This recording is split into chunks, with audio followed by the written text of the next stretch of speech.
Good morning. Good morning. I don't want to sing. Thank you, thank you. We're going to get started because we're already running a little behind and we have a full morning and lunch ahead of us. I'm Olga Chavez, Director of the Diversity Programs, and very proud to bring our Women's History Month activity Diamond Award to the forefront this month. Welcome all awardees. I know we're still coming in. As you know, we sold out in the luncheon, and so we are not able to accept.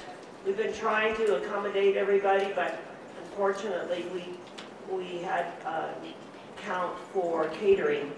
But everyone was welcome to come to the panel. And also, we want you to know that we're streaming this. This is the first time we've been streaming Women's History Month. Hispanic Heritage was streamed to the Smithsonian about 3 years ago. But this is the first time we've ever done it here locally, so we're real excited about that. Other than the Board of Trustees streaming, we are now privileged to have this. And I want to thank El Paso Community College Television, Pat Ebert, Carol, and Marco for making this happen. Let's give them a round of applause. Okay, well, we're excited in doing this. We have a full day, like I said, up till 2:30. We have community members here as well as our faculty staff at the college. Well, today is a special time for us because we have special guests in as panelists, as well as our two moderators this year. Our first moderator is a lady who was working elsewhere prior to being here at the community college. And of course now we are very fortunate to have her on part of our team at the El Paso Community College, and is one that has done the moderating for a few years with us. So let me introduce to you, and then I'll bring her back in a second, Dr. Mosela Garcia. Dr. Garcia, thank you. She has been in touch with our panelists and been working on the questions, and so we're very excited on the end result that's going to happen this morning. Second of all, I can't say enough about our next moderator. This moderator is also an employee of the El Paso Community College. She is just awesome in everything she does, as she's worked real closely with the diversity programs, and I want to thank her because sometimes I guess she thinks she's my employee, but she just volunteers so much, and I thank her.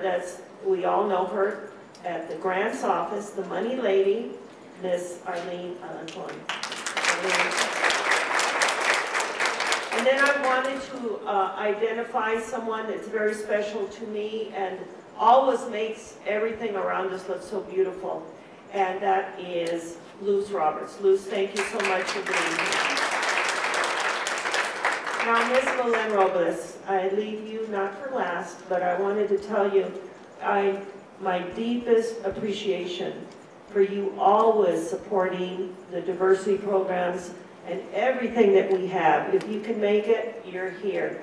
And you and your husband are usually here. Unfortunately, I know he wasn't able to make it today.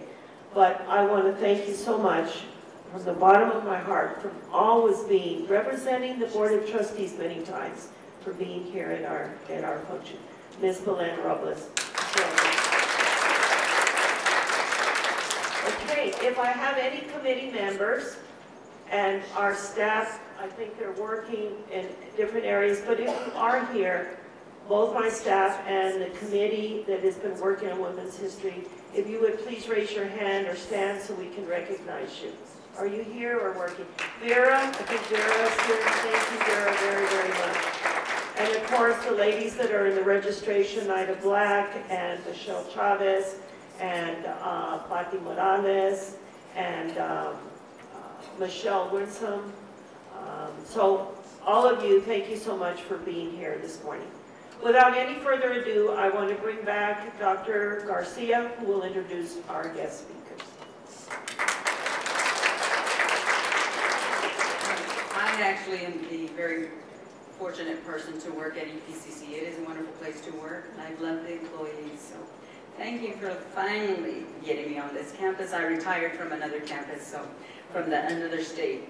To begin, just like we do in church, turn off your cell phones and or put them on vibrate. I'm going to put Arlene next to me. Arlene, quit hiding. She's the second moderator.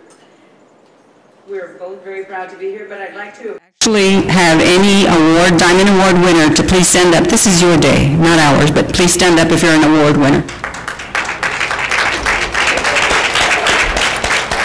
Congratulations, and probably more well-deserved. We do have a wonderful panel that is going to share some very important information. The reason we do this at Women's History Month is to empower women. Your voices, although are gentle and soft, are very powerful. The four panelists that we have been fighting for rights for a long time. I will introduce them as they walk up. They are going to go in alpha order. We'll start with Miss Rebecca Bell. Rebecca Bell discovered a love for social justice issues while pursuing her education at New Mexico State University, where she was mentored by great thinkers who helped her see the value in ensuring that all voices are equally empowered in our society. After completing her education, she came to community college, where she has focused her career on helping support programs and projects related to diversity and student success. In her personal life, she belongs to community organizations and supports causes related to educational access and meeting basic human needs. However, her proudest accomplishments are her 12-year-old dancer, 10-year-old scientist, and her 13-year marriage to her partner. Currently, Rebecca teaches speech communications discipline and serves as the president of the El Paso Community College Faculty Senate Association.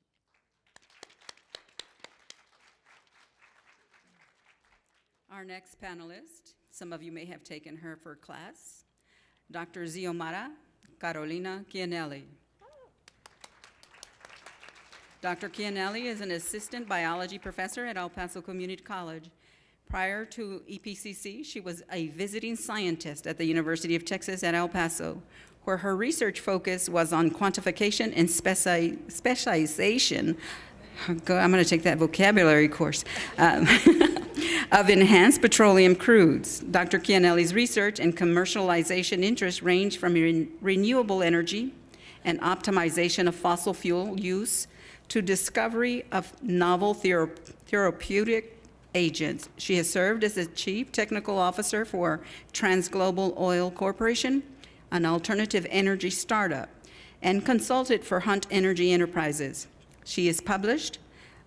Her research has appeared in peer-reviewed journals and national conferences, and she is an inventor on 2 patents. She holds a PhD in environmental science and engineering from the University of Texas at El Paso. During her postdoctoral work, Dr. Chianelli researched tumor development in mice treated with an environmental estrogen. Dr. Chianelli's dissertation work on phytoremediation of metal-contaminated waters using microalgae gave her the foundation required for the position as the Chief Technical Officer in a renewable energy startup company centered on the use of algae for the production of biofuels. As the CTO, Dr. Chianelli wrote and won a National Science Foundation Phase 1 Small Business Innovation Research Award for $100,000 to cover costs for a 6-month feasibility study. Dr. Chianelli.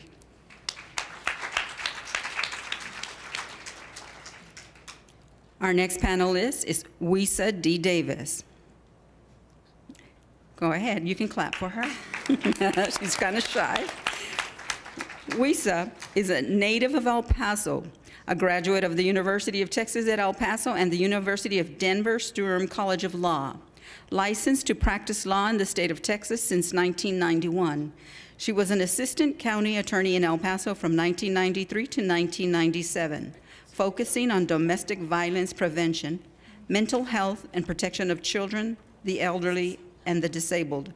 Thereafter, she served as attorney and executive director of the Diocese of Migrant and Refuge Services, Incorporated, an immigration legal aid clinic serving indigent and low-income immigrant families with the Catholic Diocese of El Paso. She also served as an associate judge with the El Paso Municipal Courts, the first African-American woman to serve in the El Paso courts. Wow. I'm not yet finished, but wow.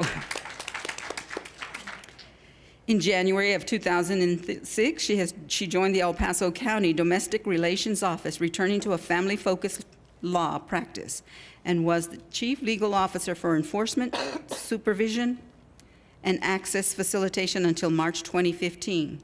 She is now in private practice, continuing to service the low-income families. As children of a civil rights era, she was constantly challenged by her parents to remain faithful to the truths of justice and societal change to make the world a better place. Owisa.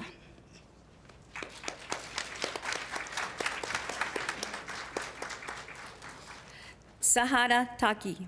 Sahara Taki is a student, an entrepreneur, and an activist. Her family immigrated to the United States from Kuwait when she was 2 years old. After graduating high school in Colorado, she decided to travel the world. Throughout her years of traveling, she learned that although you come from different cultures, the human conditions remain the same. In 2014, she fell in love with El Paso, Texas, and decided to continue her studies in the city that became her new home. Her love for learning about different cultures, religion, and her fellow human beings led her to study at El Paso Community College. She is currently a student at New Mexico State University studying history.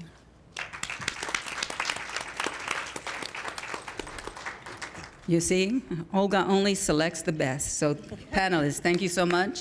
You are on call in here in just a minute. Okay, I'm going to clarify what our role is as the moderator. The session is approximately an hour and a half. The panelists are going to be asked a series of questions, and at the end of the panel session, at the end, we will have an open forum, and at this time, you're going to be given the opportunity to ask the panelists a question and or to elaborate on a comment they have made. We do ask that you please keep your comments brief so that we can fit as many questions and comments as possible.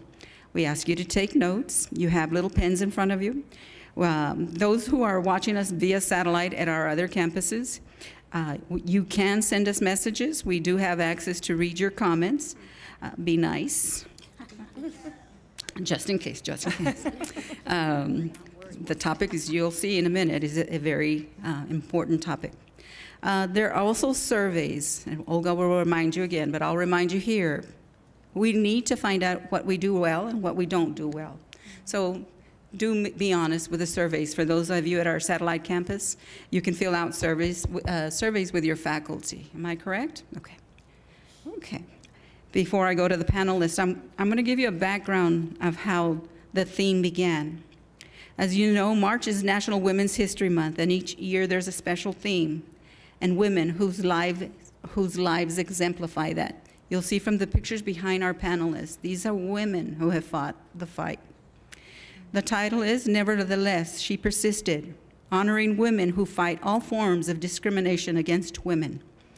The 2018 National Women's History theme presents the opportunity to honor women who have shaped America's history and its future through their tireless commitment to ending discrimination against women and girls. The theme embodies women working together with strength, tenacity, and courage to overcome obstacles and achieve joyful accomplishments. Through this theme, we celebrate women fighting not only against sexism, but also against the many intersecting forms of discrimination faced by women, including discrimination based on race and ethnicity, class, disability, sexual orientation, veteran status, and many other categories. Nevertheless, she persisted. This phrase was born in February 2017 when Senator Elizabeth Warren, Democrat from Massachusetts, was silenced during Jeff Sessions' confirming hearing for Attorney General. At that time, Senator Warren was reading an opposition letter penned by Coretta Scott King. Referring to the incident, Senate Majority Leader Mitch McConnell, Republican of Kentucky, later said, Senator Warren was giving a lengthy speech. She had appeared to violate the rule. She was warned. She was given an explanation. Nevertheless, she persisted. Fighting all forms of discrimination against women takes persistence. The panelists before you have gotten the message to stop, either directly or indirectly. Yet, they have all continued to fight and succeeded in bringing positive change to the lives of diverse women. You covered it? Yeah, absolutely. Okay, there's my Miss Bell. She's a professor. She makes sure I cover things. Panelists, are you ready? Yes. Okay, Yes, ma'am. then we are ready to go. The first question will be to Rebecca. Rebecca, have you ever been the victim of discrimination? If so, how did you persist and let that motivate or change you? The short answer to the question is yes. The first time that discrimination based on my gender happened to me in a way that I became aware of. I was 20 years old and I was serving on my first hiring committee. I was on a board of a nonprofit here locally, and 9 of us had been selected to serve on a committee to select a new director. Of the committee, 7 of us were male and 2 of us were female.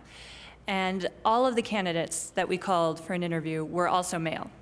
And I came to discover that the 7 males on the committee were taking the candidates out to golf, and they were not inviting the 2 females that were also on the committee. And so at our next meeting, I drew that to the attention of the committee, and I said, why were not we invited to come play golf? And I was told it was because women don't golf, and that they were just out having guy time. And I said, well, why didn't you pick a activity that all of us did? Something that we could all go and participate in. And I was just kind of brushed aside and told, hey, you know, you'll get your chance to hang out with the candidate, you'll get your chance to ask your questions, just come at the time when you're supposed to be here. And it made me mad because it made me realize that there was going to be obstacles to overcome, just structural problems, assumptions being made. But I think that can make you angry or it can make you better. And what I decided is that I was going to become the kind of person that if I wasn't at a meeting, people asked where I was. That I was the one that was coming up with ideas, that I was the one that was always attending, that I was the one that was doing the work that needed to be done to be recognized as a leader in the organizations and the issues that I was involved in. So if there was ever anything happening again where decisions were being made, people wondered why I wasn't present. And that is how I persisted. Wow, thank you, Rebecca. Dr. Chianelli, the same question. Okay, surprisingly for me, I don't feel that I was ever discriminated against. I'm going to say that there was a study in 2014 by the PNAS, the Proceedings of the National Academy of Sciences, where they found that male faculty members were less likely to invite female trainees into their lab versus female faculty members. That being said, I'm in science because of one of my undergraduate teachers who invited me to work in his lab. In addition to that, we do know that although 52% of PhDs in biology are women, only 18% of them are actually full tenured faculty members, 18%. When you talk about how many we lose when we go to the postdoc level, so it's PhD, then postdoc, we go from 52% to 39%. What happened there? You don't just get a PhD for the fun of it, so somehow we're losing women. That being said, I've been a member of male-run faculty labs. And I've had very good experiences. I'm going to say that there was one time where we had somebody from another country, and he refused to wash any glassware. He said, that's women's work. And so our PI came in, started washing glassware. None of it was his because he didn't do any experiments. He was busy writing grants. And he said, everybody here washes their own glassware. So I've been very fortunate with my PIs, I would say. And a PI is a private investigator, or no, principal Yes. investigator. Principal investigator. I was going with the attorney, private investigator. It's a principal investigator. Yes, ma'am. Thank you, Dr. Chianelli. Wisa? Like Dr. Chianelli, I think I have not experienced overt discrimination because of my gender. I kind of ignore discrimination because I'm not only discriminated because of my gender, but because of my ethnicity, even here in El Paso. And I appear to be Hispanic, and I speak Spanish, and I work within the Hispanic community, but I'm African American, I'm mixed. However, I've gone through some very interesting experiences in the last 10 years, some of which these questions and being on this panel have made me a little more reflective. I've spent a lot of time with these questions. And one thing I will tell you is that even in the legal profession, or especially in the legal profession, women are supposed to conduct themselves a certain way. And that means if your voice is too loud or you advocate too strenuously, you are the B word. You are difficult. You are a strong cup of coffee. I was called by a supervisor at one time. You are considered to be a problem. If a man speaks a little loudly or advocates strenuously for their attorney or their client, they are an advocate. A woman is a bully. A man is doing a good job. He's a zealous advocate for his client. So I think I probably have experienced discrimination throughout my 27 years of experience as an attorney. I worked for the Diocese of El Paso, running the Immigration Legal Aid Clinic, which is totally a boys' club. Even though there were women on our board, there were strong women, Lily Gutierrez, Sister Maureen Jerkowski, and they were my collaborators in talking to the bishop and to the priests and the other men on the board to get their cooperation. I think I'm very blessed, though, because at the beginning of my law career, I was in private practice with two attorneys who just valued me. They valued me. I worked for them before I went to law school. And they put a foundation in there along with what my parents and my family had given me that assured me that I could do anything. The next job I had, and I left them to go to this job, was working for our state senator, Jose Rodriguez, who was an incredible mentor, boss. To this day, one of my biggest cheerleaders when I'm in doubt. And so I think I was given protection by people through the grace of God, or I don't know, maybe I picked them, who were able to do that. But now I'm beginning to see, thanks to the invitation to be on this panel, that I have suffered from discrimination because of my ethnicity and as well as my gender. I do write for the El Paso Times, and I write on a myriad of issues, some of which are the impact of societal determinations on vulnerable women. But I've never quite committed, I guess is the word, myself to be a member of that population. So thank you for making me think about that critical question. I think I'm just very good at my job. Good. And like Rebecca, Right on. I'm the person, I'm kind of the go-to person in certain areas.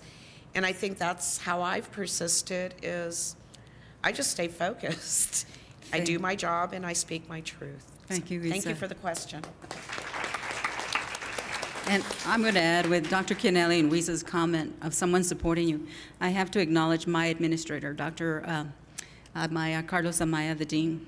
He is just so supportive, and it makes life easier when you have strong support. So I'd like to thank, he's working, he's got another job, a real job, and I thank him for letting me be here today. Zahari. Well, being a double minority, especially one that's both immediately identifiable, discrimination for me has always been about being a woman who also happens to be Muslim. So often, if not directly, not about it being me being a Muslim who faces discrimination by xenophobic individuals. It's often by people who are out to liberate me. And From your Muslimness. well, and what I mean by that, yeah, is, you know, they fish for proof to validate these preconceived notions. And once they realize, oh, she's not married. No, she doesn't have to wear a scarf because a man forced her to do it. The next line of questioning typically is, so does your dad make you wear it? Or then why do you wear it if you don't have to? And then I have to defend my place as a woman, both in Islam and society. And what I wear today, or what I choose to wear tomorrow or a year from now, has always and will always remain my choice. And you know, this encourages me to bring awareness about this ideology that women are a byproduct of men influence and not of themselves or each other. And you know, this ideology was inherited from an age where truth was hidden in order for people to get ahead at the expense of human rights, basic human rights. And you know, it's something that we need to be aware of. Thank you, Zahari.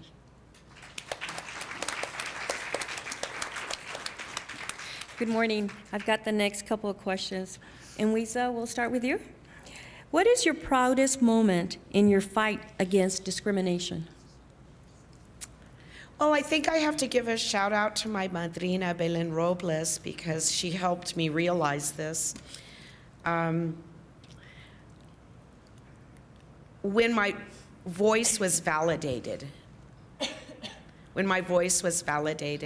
after my mother passed away, I was kind of like floating around, you know.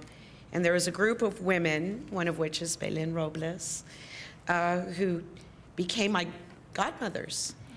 And I was telling Miss Robles, that my Nina, that about a situation where I was dealing with immigration and trying to advocate for the rights of a woman who was a refugee and who was seeking asylum and who had been brutalized. And she said to me, but you're, you know, and I told her, I don't know what I need to do. I think I need to give this to somebody else. And she said, but you're a woman. You're the best person to speak for her. And she's happy in Canada, by the way. She moved to Canada, and she's well.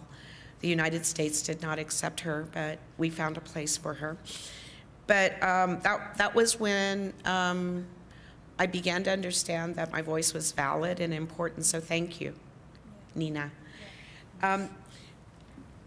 Having this column with the El Paso Times has been a very great gift. Charlie Edgren offered me that opportunity. It continued through Jim Munch and then Bob Moore, and now Zahaira Torres, our new editor of the El Paso Times, because it does allow me a platform to express that voice for some very sometimes unpopular ideas. And I think some of the proudest moments is when I run into a woman or an immigrant or somebody who tells me, thank you for saying, thank you for writing, or just a community member, thank you for what you do. I think I have proud moments every day because every day I see that there's always growth. And that is a blessing. And I think it's important that we recognize those moments.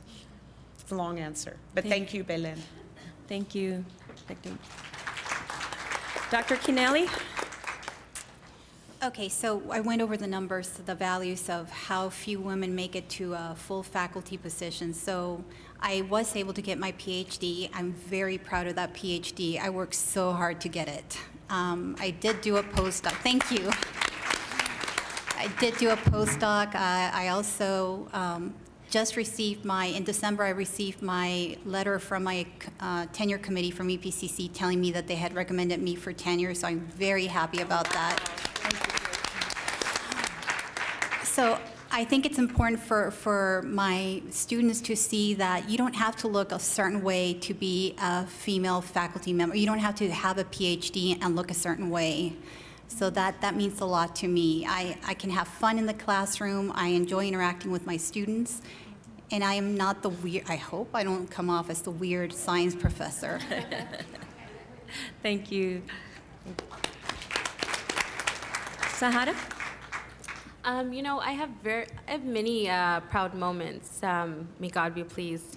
But I have to say the one that resonated the most with me was the Women's March.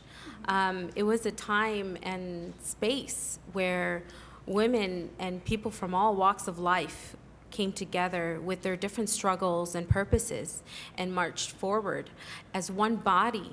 It was a very powerful statement, and I believe it shook even those who opposed the march.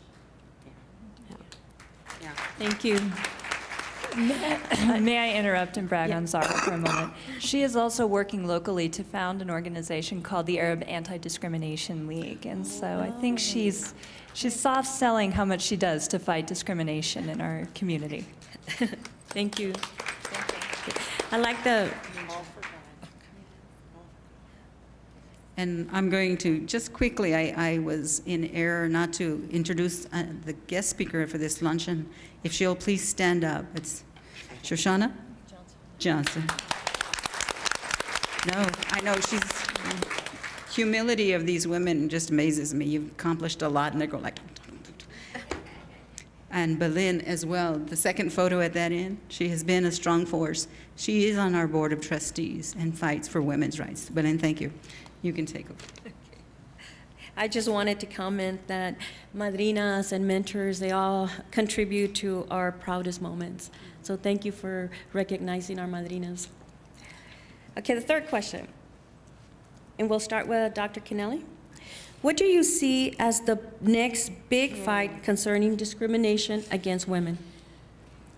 Okay, so I think number one, we need to address that gender wage gap. That's still a huge problem. Yeah. So depending on what figures you look at, they say that in some cases women make 80 cents for every dollar that a man makes, right? According to the Institute for Women's Policy Research, they say that it'll take until the year 2059 for women to finally reach pay parity. 2059 for doing the same work. Now it gets worse. If you're a Hispanic woman, wait till 2233. So a lot of work needs to go there.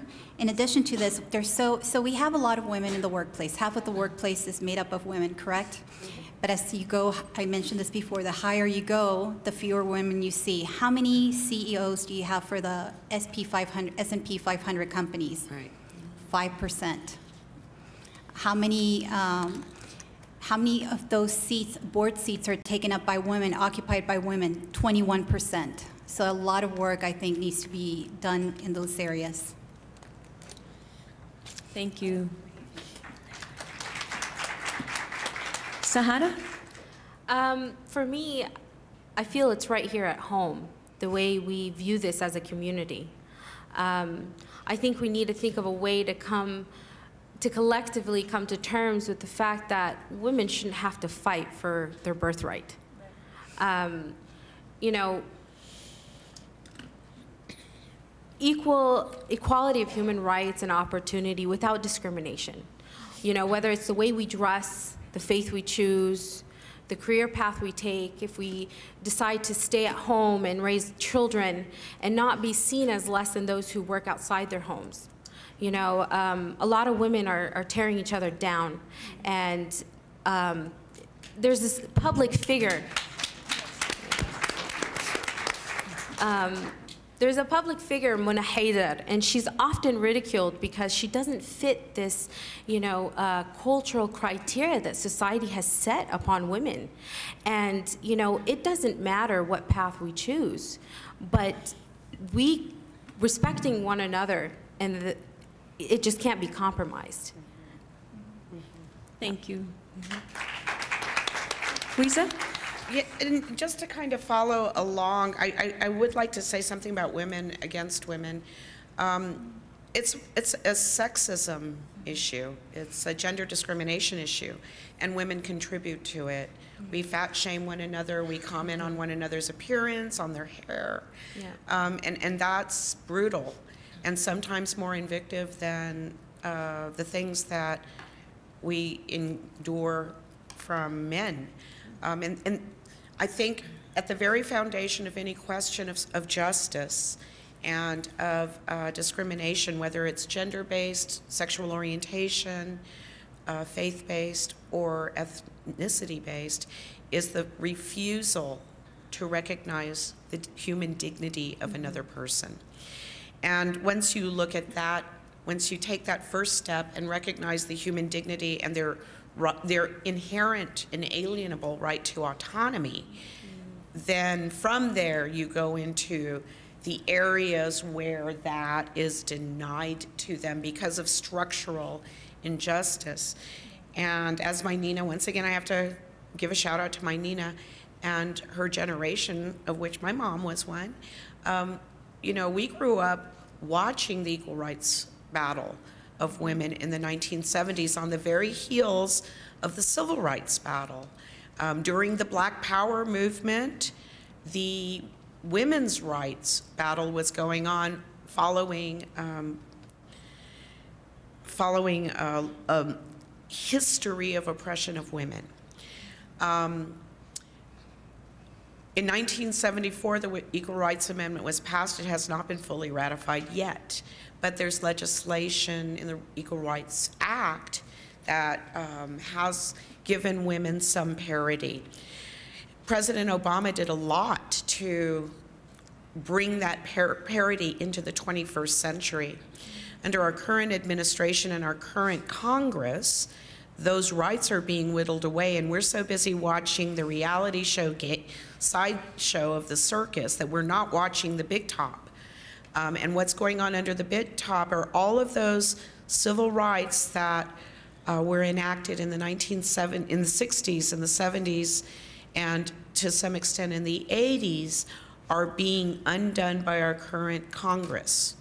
I don't care what the current inhabitant of the White House, who shall remain nameless, is doing. What he does cannot do as much damage as what Congress does, because laws define these things, not presidential proclamations or Twitter rants or stupid comments that he makes. However, those Twitter rants and proclamations and stupid comments are a reflection of a very large segment of society's position on ethnicity issues, on gender issues, on sexual orientation issues, and we need to pay attention. We need to pay attention, and we need to do something. We were talking about the turnout and how everyone's going, oh yay, 13% of El Pasoans voted. That's horrible.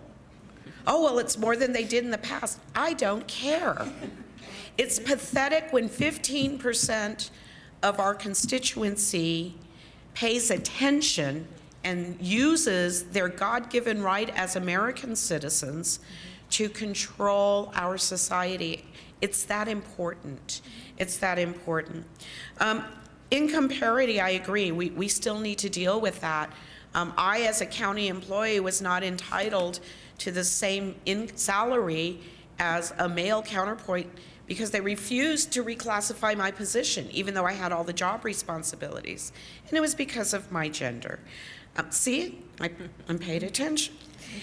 Healthcare rights are unjust, and these are all legal issues. These are all legal issues, and we need to pay attention to these things. The Affordable Care Act extended health care rights to women, and those are being undone by Congress, not by Twitter rant, by Congress. And then legal rights of women are still restricted. Women are still, and excuse the inelegance of this word, but slut-shamed if they have a relationship outside of a marriage where a man's conduct would be excused in the family law system. Women are still losing their children into the foster care system, and not receiving the supportive care that they need when they have 3 or 4 children with different fathers and they don't have the income and child support is not being paid, and they're unable to work. They're not getting the type of social supports that Child Protective Services would provide to a male counterpart. And that's also a poverty issue. Women are left in poverty when there's a divorce, especially in our community where men largely still expect women to stay at home and be the caregivers. When they get into divorce court, they say, well, she wanted to stay home after she had the 4 children. Well, are you going to help her pay for daycare? Well, no, and I shouldn't have to pay child support because I've got another child with my new girlfriend. You know, and they're allowed to move on. They're not held accountable, and women suffer from that because women are the now head of a single head of household without sufficient support and the inability to work at anything other than a minimum wage job to support those children and don't have the money. Overt sexism. And gentlemen, I'm sorry. If you tell me one more time that I have beautiful legs, I don't know what I'll do. I'm a ballet dancer, just, you know, FYI. I have good genes. And I still teach and choreograph. So yes, I have nice legs, but it's none of your business. It's none of your business how I do my hair. I don't dress to attract attention. It's none of your business. I don't need your compliments. What I need to do is my job. There is overt sexism built into the fabric of our society. 2 days ago, we watched a woman be humiliated by a man on The Bachelor, and somehow primetime news yesterday was that she was the next bachelorette. So, and on my Facebook feed, because I said, why is this news? Why is watching a woman be humiliated entertainment? There were comments, well, I want to know why you think that that's inappropriate.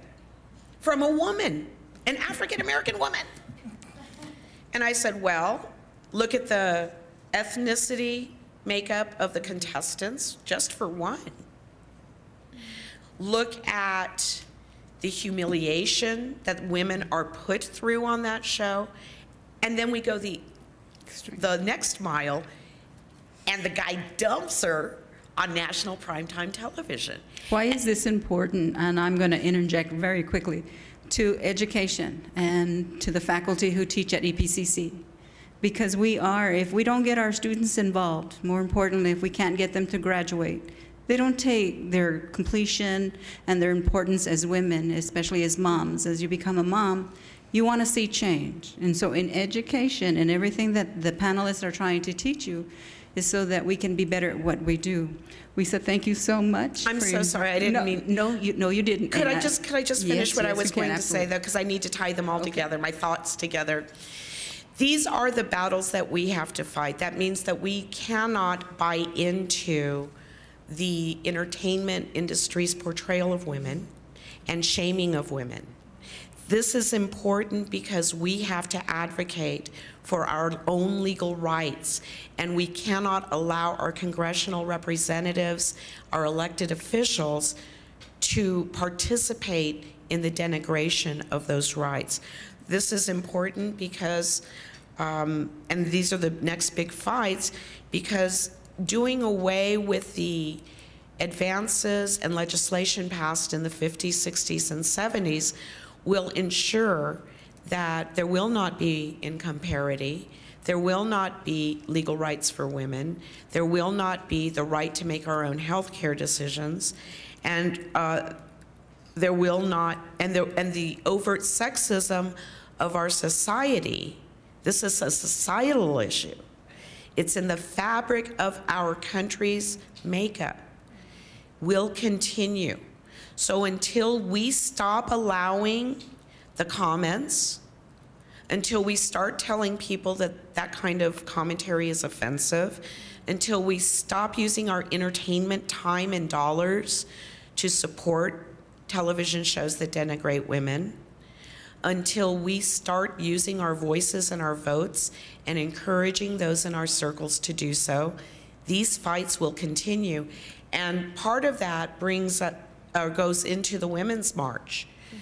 That was a one-time thing. It was a wonderful thing.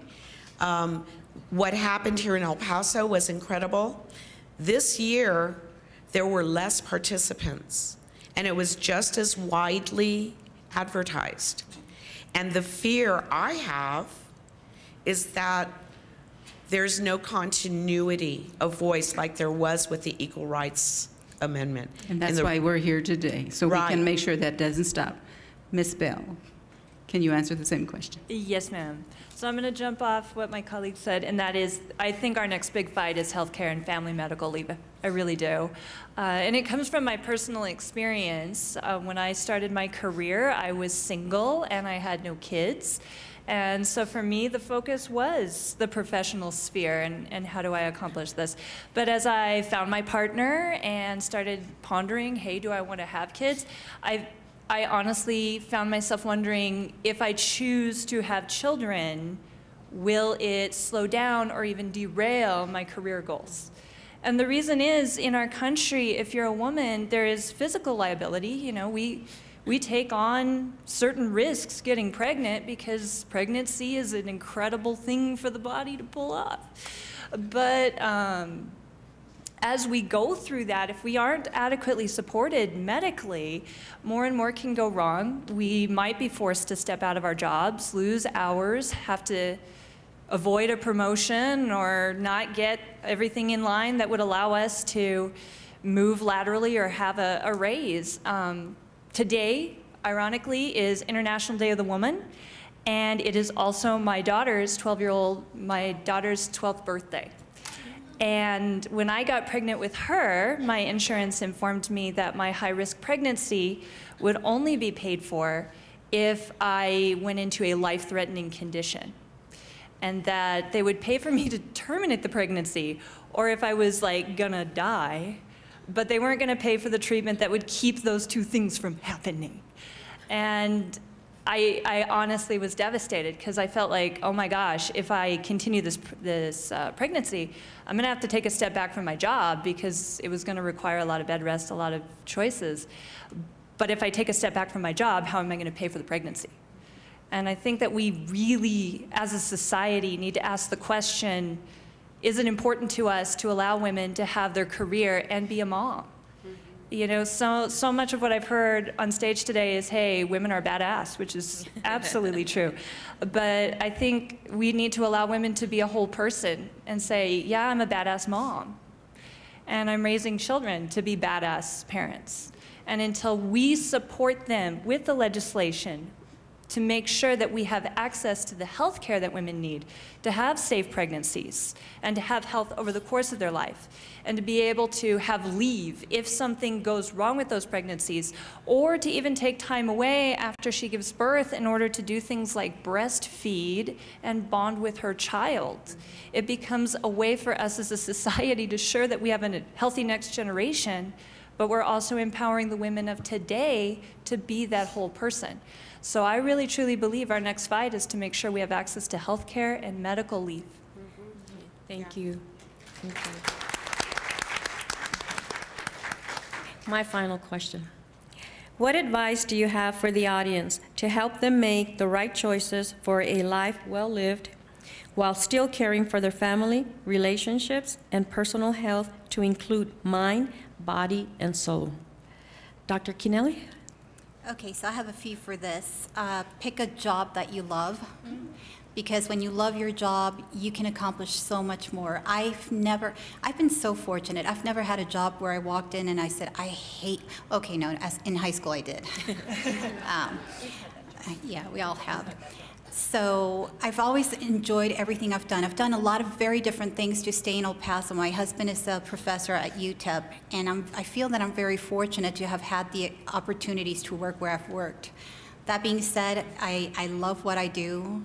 I love doing research. I love teaching, which is a surprising fact to me. I never thought I'd be a teacher. So pick a job that you love, otherwise you're just likely to be going through the motions. Another thing is pick your mate carefully. I wish I could tell that to my students, but you can't get too bossy with them because you're going to be stuck with them. Some way or another, you're going to be stuck with them. So I tell my students, don't bleach red flags. You see a red flag? Do you think it's going to go away when you have kids? It's going to get worse. So I'm very lucky. When I go home, that's my place to recharge. My husband's there. He has always supported me, especially during the tenure process, which we know is it's a big deal. So I'm very thankful to him. Now, this might be unpopular with some. I don't think we can do it all. So as women, we're told you can be the businesswoman, you can be the best mom, you can be the best wife. And I think it's hard to do it all perfectly. Something's going to suffer, and that something is usually you, all right? So I think it's important to pick realistic goals for yourself. Also, make decisions for yourself. Don't have others make them for you. So have control over your life. That's what I have. Thank you. Rebecca? My short answer to this is let it be messy. I mean, honestly, that's my answer. When my students are like, how do you do it? I'm like, you just don't do your hair. It's fine. So after I gave birth, I went back to work. And the first class that I went to teach, every time I turned around to write something on the board, I heard weird noises in my students, and I was like, what is going on right now? So I just kind of kept going through this, and then finally one student kind of did this thing and said, Miss Bell, you have vomit all the way down the back of your jacket. And what had happened is I'd fed my baby, did the whole thing, and she spit up, and I didn't even realize it. And I was so horrified. I was like, that's it. This is how my career ends. I'm vomit teacher now. And I was talking to one of my mentors, and I can't stress enough how good EPCC has been for me. I know it's a great place for students to start, but I would also tell you, it's a great place to have your career. It's a great place to start on so many levels. Because as I was wrestling with how do we make all this stuff stay spinning? How do I keep all my plates balanced? I have had so many mentors, and one of them stepped in and told me, you know what? No one cares that you have vomit down the back of your jacket, babe. It's okay. Just tell them I'm a mom and then take off your jacket. And I have come to realize as I started paying attention to things, you know, my female colleagues walk into meetings and they apologize. You know, they're like, I'm so sorry, my hair's a mess. I'm so sorry, I'm looking like all flustered right now. My male colleagues don't come in and say, oh my gosh, my hair, I'm so sorry. And I think we need to stop. Yeah, we can't do it all, but we gotta try. You know, I think it's okay to say, I'm doing a lot right now, and it's okay that it's messy. One of my male mentors gave me what I think is the best advice, and he told me, Rebecca, just take your kids along with you. And again, I'm very privileged to be here at EPCC where they're okay if I show up. Like, I volunteer with diversity programs, and my children became like the mascots at one point because I just kept bringing them to things, and I'm like, hey, I don't have childcare, but I'm here, and make them inflate some balloons. And it brings them into my world, and it shows them what it is to be involved. And it gives them dreams for their own life as they look around, hey, you know, I could become a lawyer. Hey, I could become a scientist, because they see it too. I don't think we need to have this really strict separation between personal and private, especially if we're women, especially if we're wearing more than one hats. I think we have to own that and say, you know what, today I have vomit down the back of my jacket because I've got a beautiful baby. And one day I won't, because she'll be 12. Thank you. Thank you, ladies.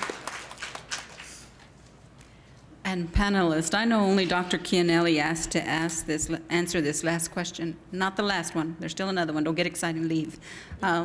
However, panelists, if you so choose to answer the question, please do so. The question falls under what men aren't telling women. Dr. Chianelli, what are 3 things that you will never hear a man say about a woman? Okay, so it's hard to answer this question, but I'm going to say number one thing that pops into my mind is you'll never hear a man say, a woman will tell you exactly what she's thinking. And so, for example, let's say that there's a job that's being, a position that's opening up in Paris, let's say Paris, right? and a woman will drop hints. She'll think, my performance at work has been so stellar, they're going to give me the job. They've got to. I'm going to be rewarded for my great work. So you'll drop hints like, I took French in high school, whereas the man will walk into the boss's office and say, I want that position. I want you to consider me. We're very bad at doing that overall, I think, generally. Number two thing, I think you would say, most men would say, women do not talk a lot. And what I mean by that, let's say at meetings, if you're in a meeting and you're a woman, you don't want to speak up. A lot of women don't want to speak up, even though they're like 90% sure they're correct about something they're going to say, but there's that remaining 10%. So I'm going to hold back, and man doesn't hold back. He's willing to be a little risky because he knows that that's not the end of the game. If he says something that's not good during the meeting, he'll have another chance, whereas we women will hold back and say, no, let me check on that before I actually open my mouth. I say, put it out there. I've noticed with my own husband, I think he's brilliant, but I've noticed that he'll just bluff. And I'll say, you're bluffing right now, aren't you, now that I know him better? And third thing, I think you already mentioned it, where if a man is aggressive, it's seen as being a good thing. He's a winner. He's pursuing what's best for the company. When a woman is aggressive, she's seen as pushy, argumentative, domineering, and I think you already addressed that very well. Thank you, Dr. Chianelli. Go ahead, Rebecca. Can I add to that? I know I'm like that person who's like, ooh, me too. But I'm going to reword the question. I don't know if this is what men aren't telling women, but I think that this is what society is not telling women. And that's, it's okay to persist after you were warned, sincerely. The thing that happened to Elizabeth Warren is this male leadership figure was like, stop. And she kept going, and that blew his mind. He was like, well, why didn't she stop? Well, because you don't have to. You really don't. I've been in meetings, I can't even tell you how many times I've had people look at me and say, we don't understand why you're so mad right now. And I'm like, I'm not mad. I'm disagreeing, but I am not mad. And then they'll be like, you need to take a break and calm down. And I'm like, you know what? No. I have a point that I think needs to be made. I have a point that needs to be heard. You can be warned and still persist. That is the thing that I think people are not saying enough to women. Thank you, Rebecca. Zahari or Lisa? Well, and I again need to go back to the societal, and I'm sorry, but I've been looking a lot at the societal fabric based on what has happened to the people of my ethnic community from slavery, and how the vestiges of slavery is still very present in society and in the system. So now I'm looking at it because of this. I'm now looking at it as far as gender. We're still operating under some of those very same patriarchal structures and presuppositions that existed before the women's rights movement in the 1970s. And I cannot stress enough that it is so important to know history. It is so important to be familiar with where we've been in the last 50 years, because it is being, now we're at 60 years, it's being derailed, it's being undone. So all of these constructs, feeling that we have to be able to justify whether or not we can do it all, whether we can be a mom and a professional or not. I myself could not be a mother and do what I do. I knew that. I made that choice for myself. When my mom died, people said, well, now you can get married. And I was like, no, because I know that I'm single-minded, and I would drop the baby or leave the baby at Costco. So it's not for me. But there's still that expectation. In 2004, 2005, 2006, I heard that over and over again. My dad died in 2010. I heard it then. So there's still this societal construct that women are still supposed to want to be mothers and wives and create the happy home. But the reality is that an average household in 2018 cannot subsist, certainly not in El Paso, on a one-income family member, unless that person makes a lot of money. So women still have to work and be a parent. After the 70s, which gave us the voice to say, yes, I can fulfill my human potential professionally and in the marketplace, but still be a mother. That gave us the ability to do that. That got us where we are now. The problem is that it didn't get to the place where it needed to get, because there was no political will to provide health care, because employers provide health care and it's cheaper for employers not to do it, to provide family leave as a right. These are legislative rights. That's why it's so important. The Equal Rights Amendment was never fully enfleshed. So there's still gender discrimination. And I think that by allowing that to continue, we go back to this thing that we never hear men say about women. When women speak up like Elizabeth Warren spoke up, men shut us up institutionally. They think, or they portray us as being angry, or they portray us as being pushy, or they portray us as seeking approval. And these are the things, ladies and gentlemen, that you coming out or being within an institutional setting, an educational setting, need to think about and need to explore and need to find out how what you do fits into that construct. Because these questions are questions that are going to arise within your living out of the fruits of your education. Thank you. Thank you. Zahara, would you like to answer that? You know, I can't help but think of Mary Wollstonecraft in the late 18th century.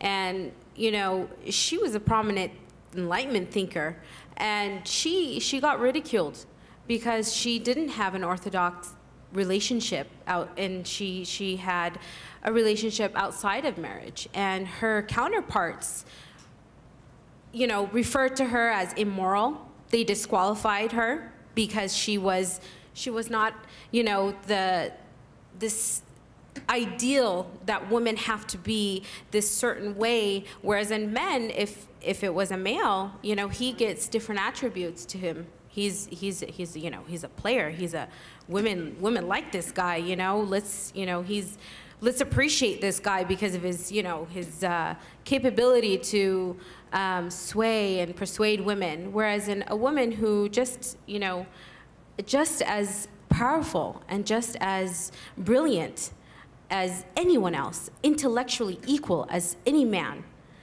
doesn't get to be seen in that way. And that was in the 18th century. And we see that today. And I think that is something that we need to address as a society, for sure. The way we raise our children at home, the way we raise our daughters, the way we raise our sons, to appreciate one another as humans and view each other as intellectually equal, irregardless of our gender or ethnicities and our backgrounds. Yeah, I think that's definitely something that we need to focus on. Thank you. Yeah. I'm going to go to one more question and then go to the open forum. The last question, and since you've spoken about your children, and male children need to learn as much, because you're bringing up the next generation of men to respect women. So what competency do you suggest we develop with our children so that they can value what you are now currently fighting? Rebecca. So the question is directed at how do we develop our children? Mm-hmm. Well, I changed number 4. If you're looking at your number 4, what leadership competency? All right. Okay. You know, honestly, I think that we need to walk out equality in front of them. I want to really jump off what Carolina said about choose your partner well.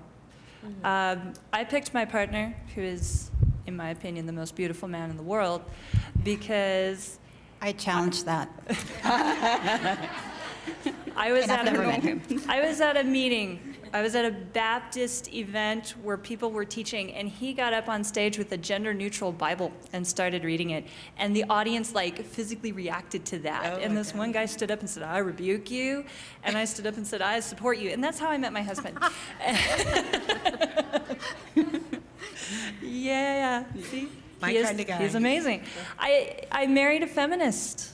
And I married a person who said, we're going to raise our son to be okay with his dance classes, which he does. And we're going to raise my daughter to love her science classes, which she does. And we're going to tell them, pursue your dreams as human beings. And we have a saying in my house that it doesn't matter who you are, you can do whatever you want. And that means that my son, who's been bullied for being a dancer, my daughter comes to his defense and says, you know what? He's a great dancer. You should see him dance. And if you're jealous that he can outdance you, then you need to step back. And my son will defend his sister and say, you know what, she's better at math than you, and you need to not let that intimidate you. She's just smarter than you are. And they have each other's back. I think that's what we have to do. You know, there's no magic bullet to reworking society. I wish there was. I wish there was one speech we could do that would reprogram everything to be nice. But I think if we just work on the things that we can influence and tell them treat each other with respect and allow people to find themselves in their journey, no matter who they are, then that makes a difference. And if enough of us did that, it would change society. Your job as mothers is very difficult because it does come from the nurturing and fathers. I'm not going to exclude fathers because Bobby's looking at me like I had as much influence as Olga over my boys, and I agree. But it does come from home, and it's just like racism. You're not born with it, it's learned. And so do you learn to empower your children? Dr. Chianelli, would you like to address the question? So I have to be honest, I don't have any children. No, that's okay. So I made but you're that raising decision that she did. But it's like you and Wisa say you don't have children, but you're teachers and you have a lot of children. And I'm going like every time we talk to students, they may not be biologically our children, but they are our children. Okay, Zahara, you have a comment? I don't have children, but I do have 21, I think 23 now, nieces and nephews. And, you know, I'm very fortunate to have a family that's very progressive in the fact that we do need to raise our children to know that there's no limitation. Gender is not a limit. That having, you know, aspirations, whether you are a female or male, in whatever field of study, whatever you want to pursue, there's no limit. And, you know, we raise our children knowing that. And I think that's essentially where it starts. Thank you. I do not have biological children, and I don't consider the children that are in my life as my children.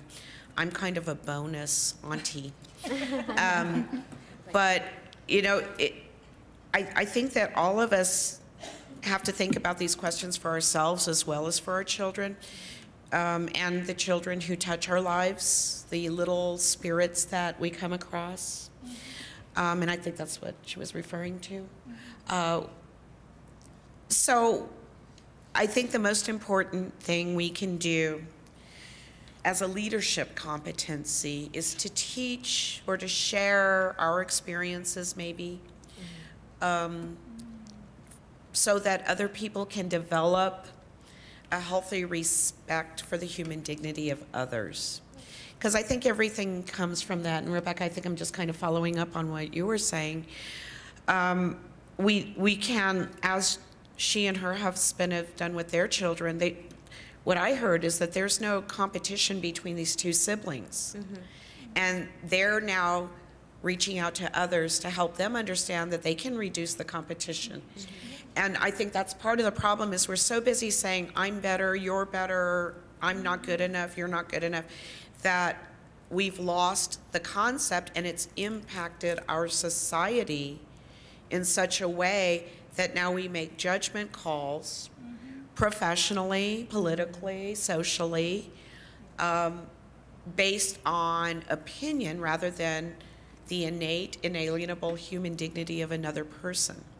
And I think when we can share that kind of concept, it helps to make the world a better place, because then we can not talk about leadership in terms of professional competence. You know, I've worked for some people who were not competent in the profession where I was working, but they respected the innate human dignity of others, and so they were able to pull from them and really build. And I think, yes, we have to be good at what we do, absolutely. We have to be articulate, we also have to be confident, but I think the most important thing we can carry into the world and ask others or form others to carry into the world is this healthy respect for the human dignity of others. Yes. Thank you, Isa. We are now at the panel. We're going to the forum to see if anyone has questions. If by chance you are shy, you can pass your comments to the side, and one of the individuals we have back here, Michelle, she can pick up your card.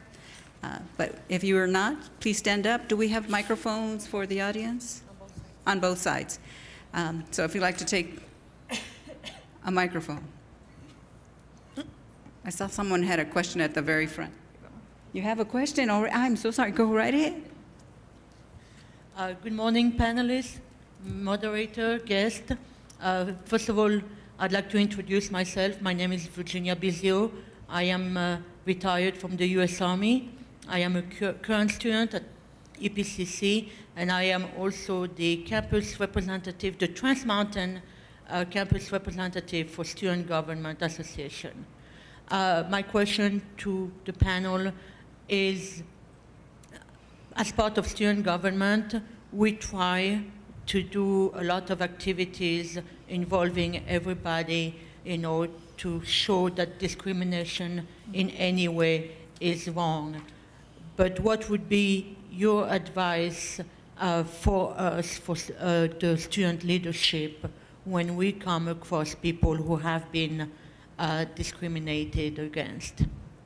Thank you. Any other panelists? Whoever wants to answer the question. Isn't there a process when you have experienced discrimination? Isn't there an investigative process here at the community college? Yes. Yeah, I think as student government, you've got two kind of different roles. Number one, to make sure that there are policies in place, because I'm a lawyer. There are rules, that there are policies in place to protect people from unjust discrimination.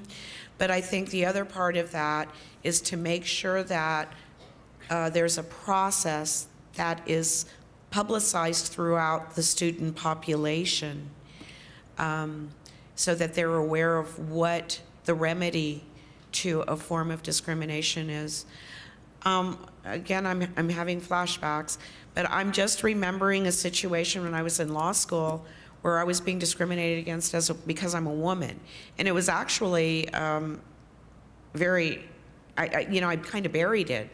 But there was a process. There was a process, and when I went to the associate dean to talk about my problem, she told me I was imagining it. Well, I mean, I just saw it as, well, this isn't fair.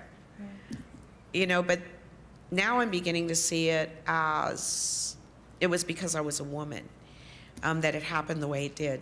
And she said that, I was just upset and I shouldn't pursue it.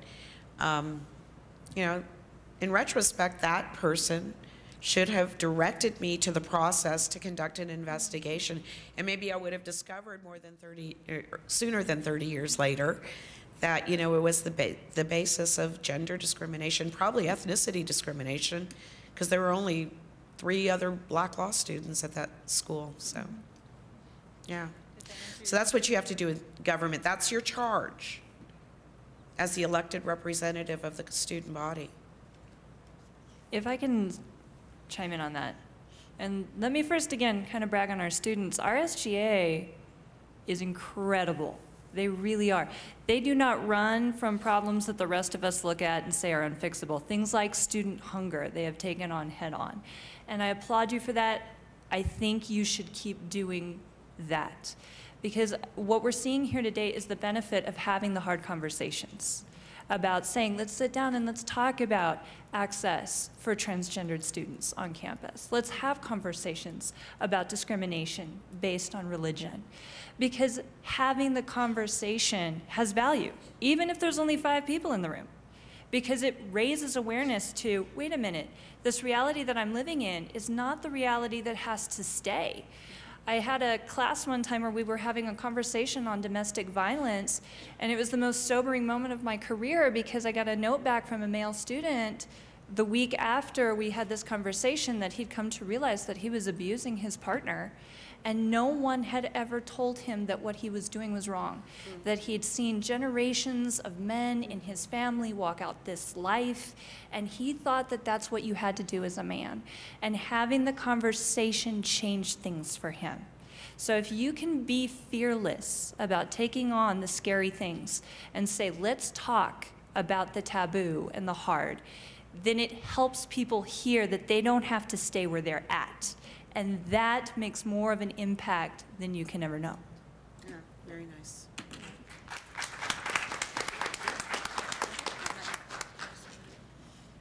Before you leave, SJA representative, I do want you to know that the college, El Paso Community College, has Diversity Council.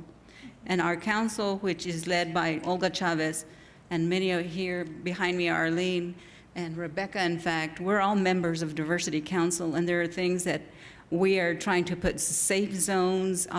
We're trying to make it better, but if you have recommendations, I believe you have a representative on council, but always feel free to talk to Olga first. Of course, that's her office, okay? So thank you for the question. Ready? Hello. Hey, good.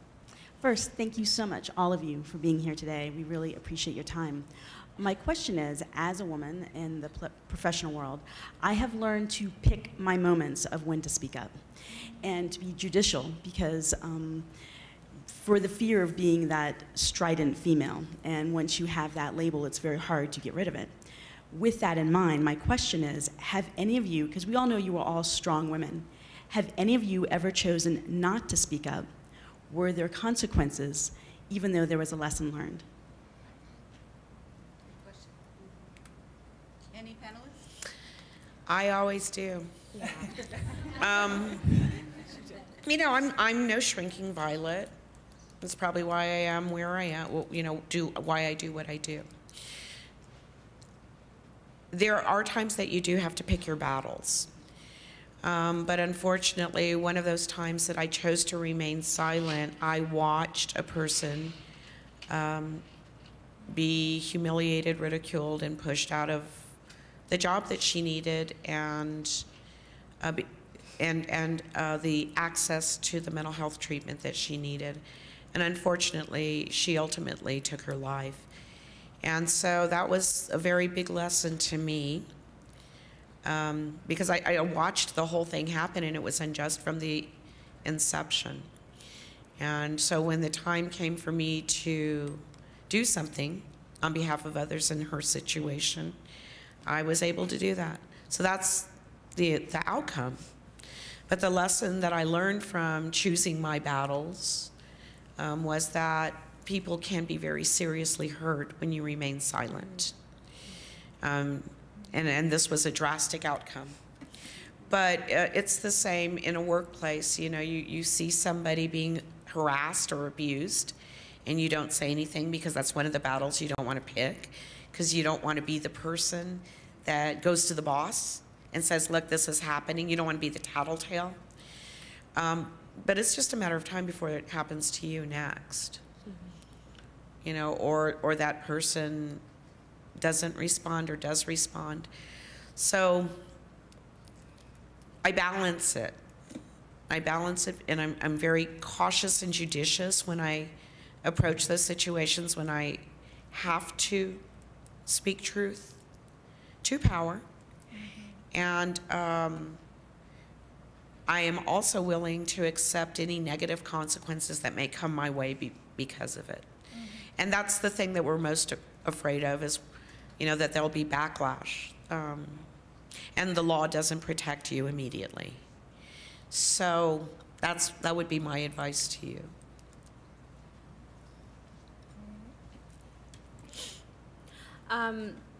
When it comes to other people, and if I do see any sort of discrimination or injustice, I can't stay quiet. Knowing that, sure, well, there could be negative consequences, I'm willing to take that on. I'm a little bit more reserved when it comes to myself, however, but when it comes to others, no, I don't hold back. And I feel that, you know, we don't know everybody's situation, but everyone has a right to have someone to stand by them. And often the most influential or the most effective time is when it's somebody that you don't know. So my advice is, you know, if you can reserve for yourself, don't when it comes to others. When they're facing any sort of discrimination or injustice, we have to stand. Can I sign off on that one as well? Yes, I was just going to tell them, don't forget John Quinones' comment of what would you do? But go ahead, Rebecca. Well, and also knowing Dr. Quiroz as I do, I mean, she's a master tactician. You are not hearing someone who is a shrinking violet say she plays her cards well. She plays her cards well. She truly does. I think, honestly, as women, we need to be very aware of where our wars are. Where are the battles that we know this is where I'm going to go all out? This is the hill that I will choose to die on. Because you only have so much energy, so much money, so much time. If it is about discrimination, about someone's personal safety, then I think it is our job as fellow human beings to die on that hill. But you don't have to fight everything. That's something I learned the hard way, because I am that person who's like, oh my goodness, it is on. You know, you said what? and I have learned that if every time someone steps to me, I push back, then I play all my cards. And I don't have cards when someone else really needs me to come to the floor. So I think you have to know in your own mind, where are my battles? Like, what is my war that I am going to fight to win? For me, it's always going to be social justice. I believe empowerment is where it's at. And so, yes, I would agree with everything that's been said. But also know that you don't have to fight every little thing, because then you don't have the resources to win. And there's something about credibility, too. You know, and it impacts women differently, because then you're always the complaining one. Why are you complaining again? But you know, every time you invest in one of those battles, you know, depending on the outcome, you know, there's an impact on your credibility. In a workplace situation, I would always, if you can, like an unjust situation within the workplace, I would say to wait until you've got a little cadre that you can use in your salvo, and you've got like 8 or 9 issues, and then you say, okay, we need a meeting, you know, and do it that way. So, you know, as long as there's no immediate danger.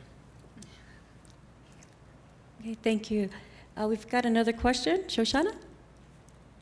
Is that okay? Yeah, she has to. Okay. Personally, I feel that sometimes, closer? Yeah, okay. I feel that sometimes women and minorities in particular are kind of brainwashed into thinking that once you get to a certain level, there can only be one of you at the top. I noticed that in my military career. So as women and minorities, we don't tend to mentor each other to bring another woman to the top. So I wanted to know, what do you think we can do to change that kind of mindset so our younger generation will understand that it doesn't have to be just one woman at the top or one black person at the top, but we can all sit at the table and, quite frankly, have what used to be the majority become the minority. How do we teach that to our younger generation, that, you know, helping each other pushes us all to the top? I can answer that. As a co-PI for the Building Scholars Grant, which EPCC has with UTEP, a big part of that is a mentoring push. So I really like that. I'm going to say that I was very fortunate when I joined EPCC. I had two very strong, who I feel very strong female mentors. I don't think I would be here without their help. I was very fortunate.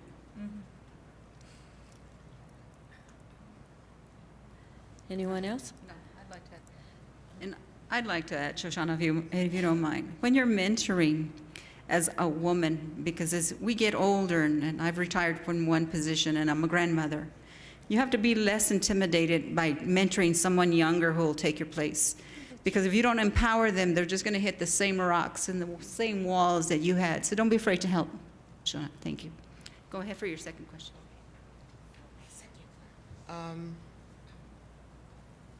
How has the current climate of open misogyny, racial discrimination, and xenophobia affected each of you personally? Because in the last, year and a half, 2 years, 3, I've noticed personally with my daughter, especially because she's biracial, that it's become less of the little glances or eye rolling, and people are openly making comments, and they're just not ashamed to show that they hold these prejudice, and it's become, I mean, it's become the norm, unfortunately. So how do you deal with it? I know how I personally deal with it, but how have y'all personally deal with it? Well, I actually suffer from it quite often, and ironically, you know, my father's Anglo. I identify as African American because he identified as African American. He was a Q. But in any case, I have a lot of family. On his side, he had 7 sisters, and them and my grandparents are from an old Cape Cod family, and they were racist. And then some of my aunts married men from the South that were in the military, and so they all went to the South, and so they were racist. And I got lots of family members that like to use the N-word and float it around. They ain't got no right to do it, and they like the Confederate flag, and they just put it out there, and it's led to some very interesting conversations within our extended family, but also within our nuclear family of me and my brothers and my sisters. What's even more disturbing is that this has not just been going on for 2 or 3 years. It's a wave that's been rising since the election of President Obama. And, you know, we talk in terms of minorities and majorities and all of that. And what I think we need to do is maybe change our conversation and talk about equality. Because we don't need to make the majority a minority, and we don't need to have the minorities leading the world. No, we all need to lead the world. I mean, it's all our world. We don't want to take over the world. And what we do want to do is change the power structure so that it's infused with all voices and all situations and all positions, male, female, and no matter what ethnicity or religious background. The way I deal with it, Ms. Johnson, is I confront it. I write about it. I'm a lawyer. I seek justice. I counsel people. And I am not afraid to call a spade and speak out whenever I encounter it.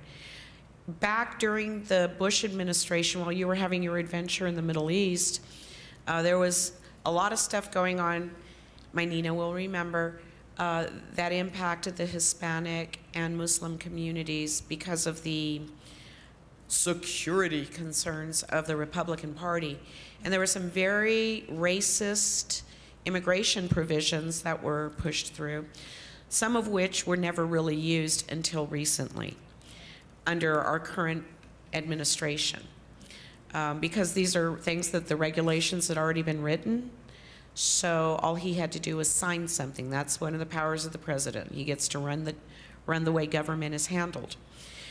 So back in the day, during the beginning of Desert Storm, we had members of our Muslim community who were incarcerated simply because they were Muslim and they were not citizens, U.S. citizens yet. In fact, some U.S. citizens were brought into the fray, and we became very public about it, and we mobilized. We mobilized the community, and We went to, which was still at that point, immigration services, and we said this will stop. Lawsuits were filed. So there's that way of dealing with it, but then there's the individual responsibility that each of us have to call it out when we see it. I hope that helps.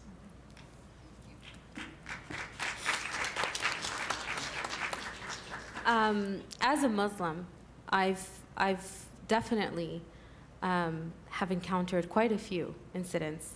I was raised in a family where we didn't see color, we didn't see race, we didn't see religion, and I was fortunate enough to not notice anything until 9/11, and I was at school. I remember this day very well.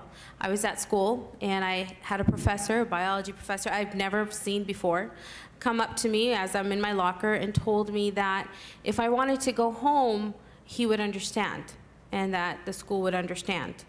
And I didn't get it. I didn't understand what that meant. I didn't know what had happened. You know, it's this direct association that minorities automatically get when one person or a group of people commit any sort of act against humanity that really has affected the way that we as a community deal with things, and not realizing inadvertently, you know, that we are participating in this division, in this separation, or associating individuals. You know, even in El Paso, when I moved here, I'm very fortunate because I love this city. It's a border city, and that is one of my one of the things that makes me fall in love, that made me fall in love with El Paso. And even here, I did experience quite a few. I can't say that it was extremely, you know, prominent after our current administration. However, I feel that people are more encouraged to point it out that I'm not part of the community because I'm a Muslim or because I wear a scarf. I'm automatically assumed as, you know, an immigrant, a foreigner, somebody who doesn't belong, and that I need to go home. They tell us that. Yeah, that this isn't my home. I can't, you know, I do sometimes, I do tell them, I say, you know, well, I don't have anywhere to go. This is it. This is it for me. So you're stuck with me. But I'm also very fortunate that I have a great supportive system. I have great mentors. Rebecca Bell has always been there when I've ever faced any sort of situation. And I, of course, I go through emotions. But I have to think about that I'm not the exception. You know, that people are facing this on a daily basis, and it continues to grow, and we have to come together, I believe, as a community, and realize that if we don't know something, we need to educate ourselves on it, and support each other in what we are, as what we are, and what we want to be. Right. Mentors, whether it is a male or female, I know that that's helped me. It's put me at where I am today because I have those mentors like Rebecca Bell and other professors here at EPCC as well.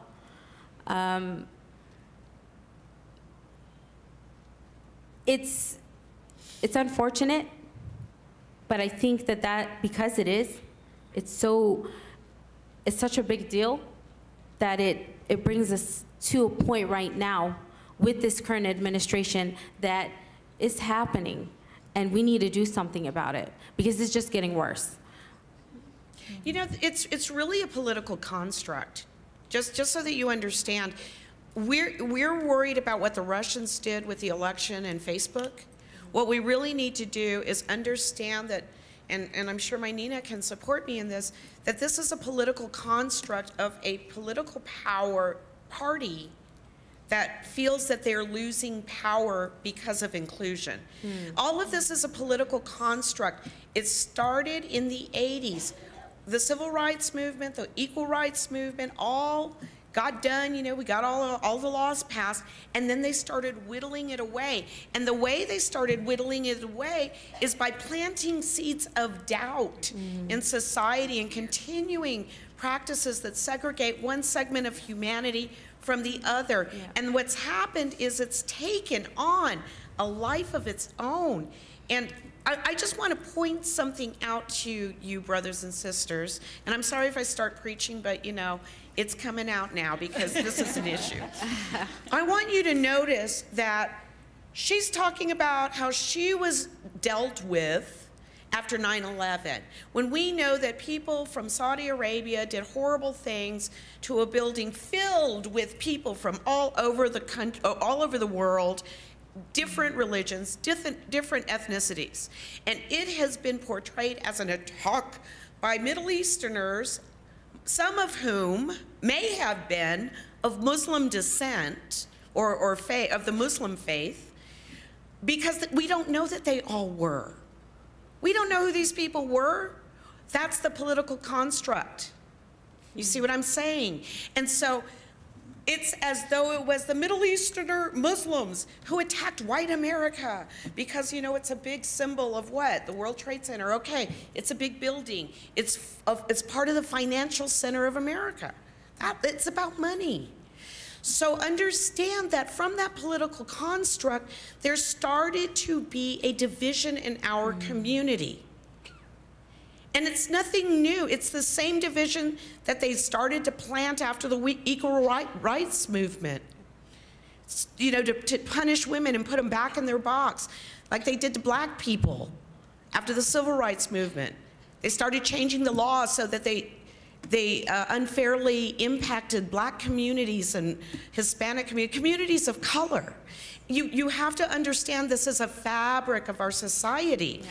I want to point out to you that 9/11 was associated with Middle Easterners, most Middle Easterners of Muslim faith, but it didn't matter if they were Israelis or Palestinians or Christians. They're Middle Easterners. They were brown. They have different facial characteristics. My brother looks Middle Eastern. He gets harassed all the time at airports. Yeah. All right? So it's based on physical attribution, skin color, and how they express faith. So if they wear a distinctive head garb or distinctive religious garb, then they can be targeted. The other thing I'd like to point out is whenever there's an incident with African Americans, all the African American people are bad. Y'all, why aren't y'all dealing with Detroit? Because we want cops to stop killing young black men and women, right? Well, why aren't y'all dealing with your own communities? I would like to point out that there's been no such reference to all of the mass murderers who have been shooting up schools and movie theaters and shopping centers and workplaces. Please note that all these people that have these AK-47s and AR-15s, which are military weapons, weapons of mass destruction, they're all Anglo. How come nobody's saying, why aren't y'all dealing with your problem? Every single time something happens, I go, oh God, please don't let it be a Middle Easterner, don't let it be a black person. Absolutely. And even the domestic terrorism, that involved vehicles and stuff here in the United States, people running into crowds with their cars. Please note, they ain't Middle Eastern. They're white nationalists. Pay attention. Ms. Johnson, you have a voice because of your experiences. You have a voice. You are called to be a leader on these issues. When you see it, you call it. I have a voice. I don't know how I ended up with this voice, but I'm using it. Yeah? We have a voice. And all have a role to play in this. Again, I go back to the innate, inalienable human dignity of every person. Now I'll shut up. Thank you. And to bring it to a political construct in El Paso, our dreamers, build that wall, build that wall. What are we afraid of? Don't get lost in what the rhetoric is. Mozella, I hate to interrupt you, but I think Zara had something else she wanted to add. I do, actually. I think it's very important. And you know, Ms. Davis over here mentioned it. Pay attention. When President Bush came out, and former President Bush came out and said that, you know, you're either with us or against us, he automatically created a divide between the American people. And I suffered from that. I suffered from that very comment. I was working at Costco, and it was during the Iraq liberation, and tall, white, Anglo male came and took the Time magazine that happened to have the Iraqi, well, it had one of the units that were serving in Iraq, in Fallujah, and came straight over and threw the magazine right into my face. And it's not just a one political administration problem. We also pay attention, because during the Hillary campaign, when former President Clinton was speaking on her behalf, he said something that I know many people didn't pay, you know, maybe overlooked it, but it also divided us. Once again, it separated Muslim Americans from everybody else when he said, we need them. We need them because they're our way in. They're going to, and I'm paraphrasing, but the general idea was that they need the support of Muslim Americans in the community to help them be able to somehow root out the bad guys. Exactly.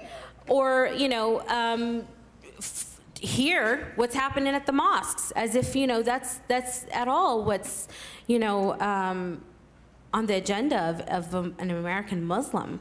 You know, we have to pay attention, because these sort of communicative phrases that are separating us as a people, as an American people. And here I am, I'm preaching now too, but I needed to get that across, because yes, with everything that is happening in our foreign politics, it doesn't get to be associated with the American Muslims or the African Americans. Yes. It's the whole world. We have to view this as one humanity, is what we need to do. Thank you. Thank you for catching that, Rebecca. I'm sorry, there's just one more thing I have to say. It's the whole world now. They're having this issue in Italy as we speak in their elections.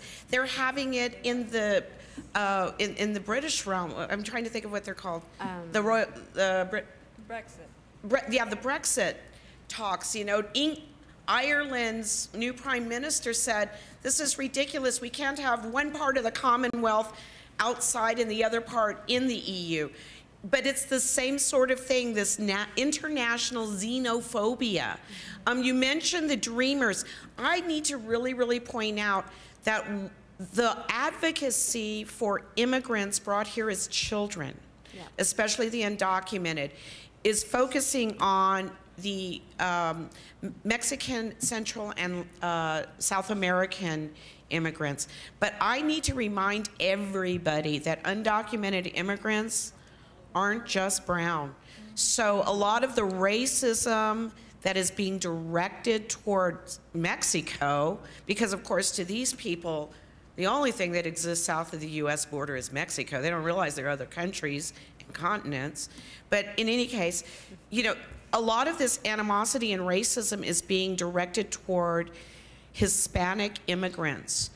But any legislation is going to benefit people from Ireland, people from the islands, people from the African continent, people from the Middle East, people from the Asian nations. And so we have to be really careful with our dialogue, even about DACA, because I had a Middle Eastern little girl come into my office the other day. She's a DACA recipient, and she's got not just the DACA issue, she's got all of this other post 9/11 horribleness that came in under the Bush administration that Obama softened, but the current occupant of the White House has raised again. So let's think broader. Yep. Yeah, absolutely. Does anyone have just one more pressing question? If not, I'm going to do a closing statement and let you get ready for lunch.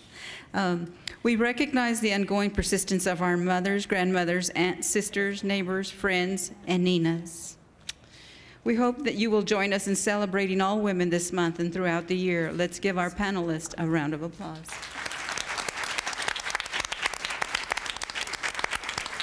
Olga, thank you, I agree, a standing ovation. Olga will take over. Don't forget your surveys. I was thinking, okay, how often can we have coffee? Please be seated. We still have a few minutes before we rush to lunch, right? But I wanted to tell you, first of all, thank you, panelists. I'd ask, could each of you come up to the very front? We have a small token of appreciation for you right in the front, and then maybe we can get a photograph as well.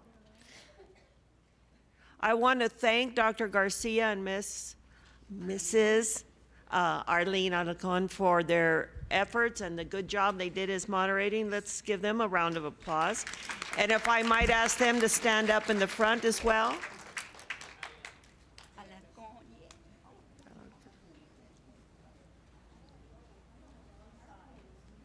As I mentioned, please do not leave without doing the evaluation. It means a lot to us.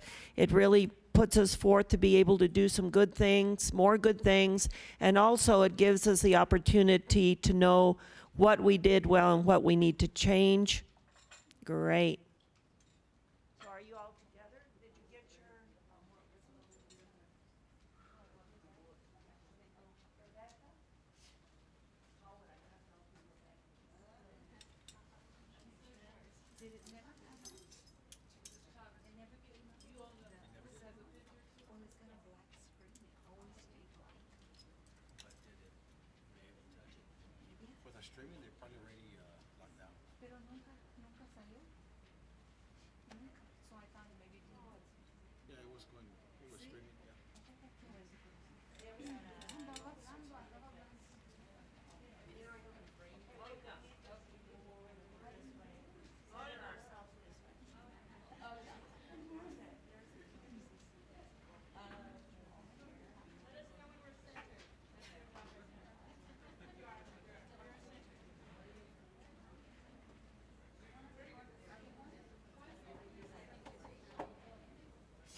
I do want to mention some yes.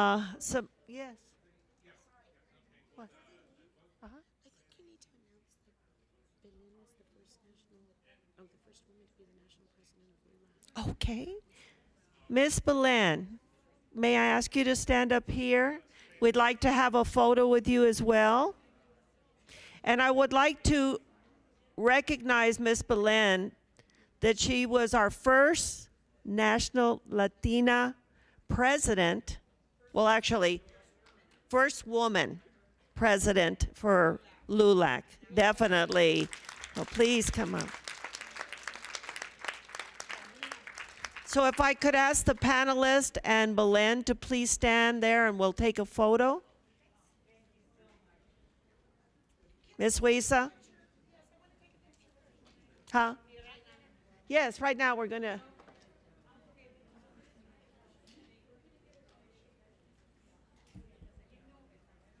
One more photo. Now, while we're waiting, also, remember we have the luncheon.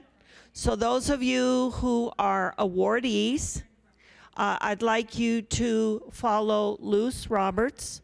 And I think you've all, by your name tags, you've been registered. And we will seat you appropriately there, okay?